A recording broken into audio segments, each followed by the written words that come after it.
Welcome to my tutorial for Strikers 1945 for the Saturn. And this is not going to be a refined tutorial, but I'm going to try to explain the last stage strategies a little bit. This is one of those games where it's really impossible for me to give a step-by-step, detailed kind of guide because, it's just so specific. It's a lot of memorization on the last stage. Now, for some reason, the final stage in this game took me around 6 hours and 7 minutes to beat, and the game only took me about 6 hours and 25 minutes. But I spent over 6 hours on just the final stage for some reason. And I later realized that the input lag on this Saturn emulator is pretty bad. And, I've probably beaten about 85 Saturn games on this emulator, or on this, on this emulation PC, which uses several different emulators for each system, but all the Saturn emulators that I tried seem to have input lag. And, I kind of just ignored it, or it's almost like playing slightly drunk. You don't realize it. Your reactions are just a little bit off enough to where you keep playing the game. But, unless you're looking for it and comparing it side to side with another version of the game, you don't always see the input lag. It just makes the control feel a little bit slippery, but it makes it very, very hard to react in a game like this where you really have to, kind of dance with the bullets and get in between small gaps. So I did grind it out, but I when I played this on PS1, I immediately noticed how much more responsive that version was, and then I started to question the input lag with the Saturn emulation. And of course, I've read about it on forums for years that Saturn just happens to be one of those systems that is not emulated as well when it comes to input lag. So, something to consider. When I played the PlayStation 1 version, I beat this game in about 37 minutes instead of, 6 hours and 25 minutes. Big difference. Of course, I had already mastered, or not mastered, but learned the final stage pretty well after all those hours. The final stage plays identically in the PS1 port, except for the input lag on the emulation, obviously. So it felt a lot more responsive when I played that version. So, with all that out of the way, aside from all that, you're just going to see me playing through all the stages normally until the last 2 or 3 stages. Now, the way this game works is it's one of those weird games that I've seen a lot of Japanese shoot-em-ups do, where you have no penalties for death. So you would just, wherever you die, you can just press start to continue after you use all your lives. You'll start right there, get all your lives back and all your bombs back, and just continue right where you left off. But when you get to the last 2 or 3 stages of the game decides not to let you continue where you died anymore. It decides to just, randomly change the rules. And I've seen quite a few Japanese shooters do this on console. So when you get to the last 2 or 3 stages, if you do continue, you will start at the beginning of the last stage you got to. So just keep that in mind. I'm going to show, in the editing, I'm going to leave the continue screen up so you can see which stages I had to continue on. But I'm not going to show my my unsuccessful continues where I had to restart the entire stage because this is an edited playthrough. So just keep that in mind. You wouldn't want to watch my 6-hour fucking playthrough anyway, because it'd be a huge waste of time. But, so you're not going to see any tight gameplay until the final stage in this tutorial. Really, this should have been just the final stage tutorial at best. But it's such a short game, I decided, fuck it, I will do commentary for the whole thing. I'll talk about the game. And I'm going to try to detail as best I can. But I don't have, every little... I'm going to try to detail the main points of where to position yourself. Remember, the final stage in this game, it's obviously very hard, at least for me it was, but a big part of it was not relying purely on my reflexes and reaction like I was doing for a while. I realized that a big part of this game was that you really have to memorize where to position yourself, and when to do that. And then what you do is basically... There's going to be enemies that always spray out these specific bullet patterns.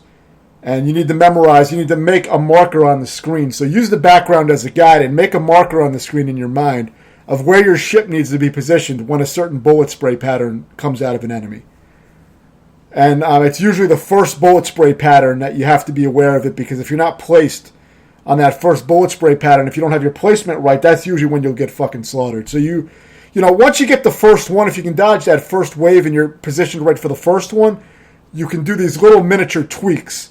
And basically what you're trying to do and I'm sure many shooter players know this, but you're trying to make micro adjustments within that safe range. So you find the bullet spray pattern, you find the safe space in that bullet spray pattern. You mark it in your head, and then when the enemy does that pattern, you're already in the right position so that the bullets won't hurt you because you're in the safe spot to where the bullets don't hit.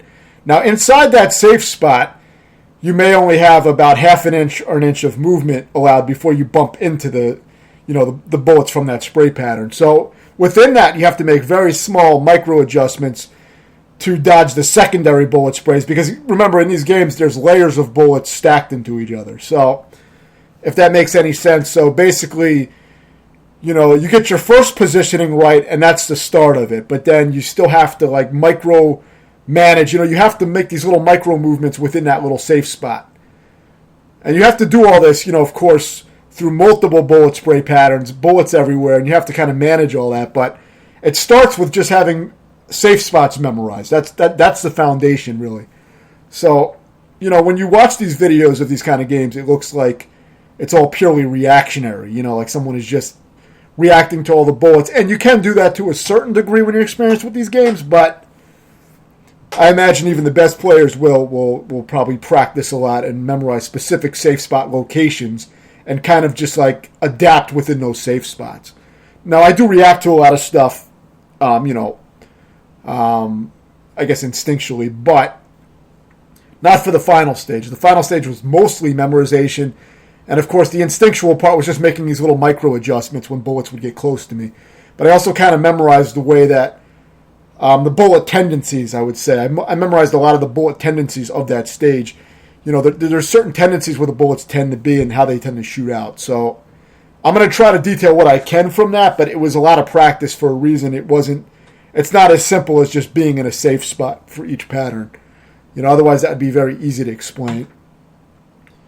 But hopefully what I said will make some sense, and when you practice with save and load states, you can kind of implement that and practice each boss in each encounter with save and load states to really master them. You want to try to be able to beat most of the bosses without using bombs, except for there is a few bosses that I allow myself to use the bombs on, and I'll explain the ones that I like to use bombs on, because there is one boss on that stage that I just couldn't figure out how to dodge the bullet patterns, and I'm sure there's a placement for it. I'm sure there's a way to do it, but I just couldn't figure it out, and I was too lazy to check a video to see what other players did. It's not always clear in these games when you watch videos of shooters. You really have to analyze to see what's going on. And it can be deceptive. You can watch videos and you see people completely powered up with no deaths, so they have all the power-ups. Or, you see somebody doing something, but you don't realize what's behind it, memorization and things like that. Because it always looks easy when you see somebody just playing the game who's already familiar with what's coming up. So same thing with this game. So now I believe this might be the last few stages that start to penalize you for death. I'm not sure if this one does yet. I don't think it does, actually, looking at it now. I think you can die as much as you want on this stage. But, soon you will have to beat the entire stages on just the 4 lives that you have. If you've gone on the options menu, you can set it up and add an extra life to your... Instead of 3 lives, you can set it to 4 lives, which definitely helps for that last stage. I think had I played this first on PS1, I don't think it would have taken me over 6 hours to beat the final stage, but there's no way to really know now. It did give me a hell of a lot of trouble, and I pretty much had to memorize most of it. I could not play it on reaction. I really just had to memorize shit. So I'm going to try to explain what I did best I can. I don't know how to slow videos down or anything like that, so I just got to kind of explain it as it happens. I'm not giving any tips yet because you can die as much as you want on these parts, so there's really nothing to explain and nothing important really to see. Aside from that, this is a game where you dodge bullets. Now, the ships that you pick, they do have different bombs and I believe different firing modes, different type of weapons. But to be honest, I have not experimented with any of the other ships, so I couldn't tell you which ship is best to pick. So the tutorial, like I said, is not refined. So I can't even tell you if there's better ships to use. I would assume that some ships are better based on your playstyle as well, with different features and things like that. I assume, just based on playing, games like this in the past. But I just stuck with this ship. and, just grinded it out. I like this ship a lot anyway because it has this really powerful bomb. When you use your bomb, it does massive damage to bosses and clears everything out. So, I was fine with that. And I thought the regular weapons it has was powerful enough. So, I didn't really feel the need to try the other ones. But maybe some of the other ones can kill bosses even faster. Or they may have more useful specials. More defensive, maybe. Hard to say.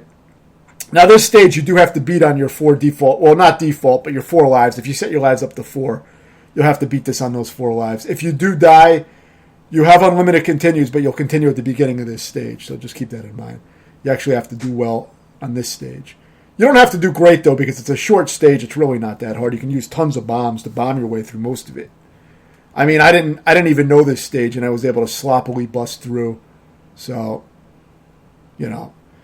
Obviously, if you're about to take a hit, don't be afraid to use those bombs, because if you die with any bombs in your inventory, they're completely wasted. You don't get them back. So here's another place. I don't think I continued on the last stage, maybe because it was too easy, but I'm not sure. But this one, you can see I continued here as I show the continue screen. So now all these stages from the previous stage up until the end of the game force you to beat them on the lives you have set in the options menu, whether it's 3 or 4 lives. So you do have to do well on these stages. I didn't have any trouble, really, with any of the stages, aside from that final stage, which for some reason was fucking ridiculous. It's very, very fucking rare that I spend 6 hours on a single stage in a game. Now it has happened that I've spent 19 or 20 hours probably on a single checkpoint in an extreme mode of a game or something. But that's really fucking extreme. But 6 hours is kind of insane for me to spend on one stage, especially a 2.5 minute stage. It's pretty extreme. But like I said, I didn't realize how bad the input lag was on Saturn emulation. I'm playing on an emulator. I don't own these original consoles anymore. So because I didn't play these stages that much, they only took a few attempts for me to beat. I really can't give great dodging strategies and shit like that, obviously you want to try to get in the gaps, but, that's not going to be too helpful. You can pretty much just kind of bomb your way through as long as you don't die like crazy. You don't have to play that well to beat this stage or the previous stage. But that final stage, I think that final stage is going to give players a lot of trouble, a lot of players, but again, I don't know how long it would have really taken me had I played on a proper emulator. Different system, most likely. Hopefully Saturn emulation will improve. So, for these crabs, you want to try to take out all 3 of the crabs to get the power-ups if you can, to power up your shot, but it's not a necessity. And it's really not easy to explain the way I'm moving here to do all this. So you got to kind of follow it. But for these smaller enemies, try to get in the gaps. Now for this guy, don't use your bomb on this smaller little mini-boss, because it doesn't take that long to kill, but you do need to get a little bit off-center to be in a safe spot with that first guy that shoots a bullet spray, that first mini-boss. Now for this mini-boss, I just use 2 bombs pretty much, and I use them when the bullet is about to hit where I'm at. I use a bomb. Then I wait till the next bullet sprayed about to hit me, I use the bomb, and 2 bombs will take that whole mini-boss out. I recommend using 2 bombs to take that out because it has bullet patterns that I don't know how to dodge.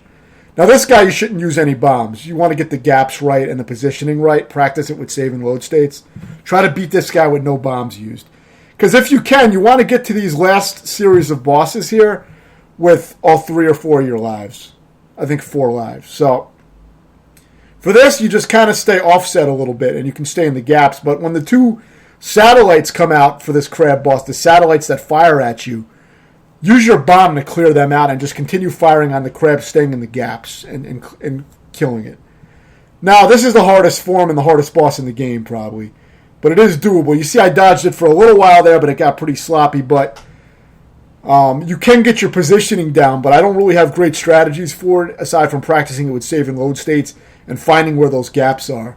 But there is a way to dodge it. And you'll see me do it briefly in the beginning of this. But it's not refined, so you're not going to see a great dodging in this video. I have had better practice with this guy, but I was kind of sloppy here. The idea is to try to save all your bombs and lives for this last wave of bosses.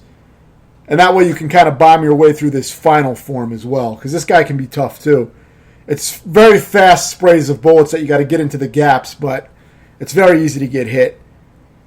And it's really hard to explain, aside from just explaining some basic strategies of how to approach it and practice it and memorizing, some of the safe spots. There's not really that much else I can add to it. It's just going to take a lot of practice. I recommend playing the PlayStation 1 version of this game if you're playing on emulation. Play that because the Saturn one is probably going to be a lot harder because of that extra input lag. So at least learn the game first on PlayStation 1, and then if you want to beat the Saturn version too, move on to that next because you'll at least have stuff memorized and you'll be able to anticipate things better once you know the game and know that final stage. The arcade version has no penalties for death, so I don't even recommend that. I recommend the PlayStation 1 version if you're playing on an emulator. Now, if you're playing on the actual consoles, either the Saturn or PS1 version are both equally as good, as far as I could tell. If you have any questions, let me know, and thanks for watching.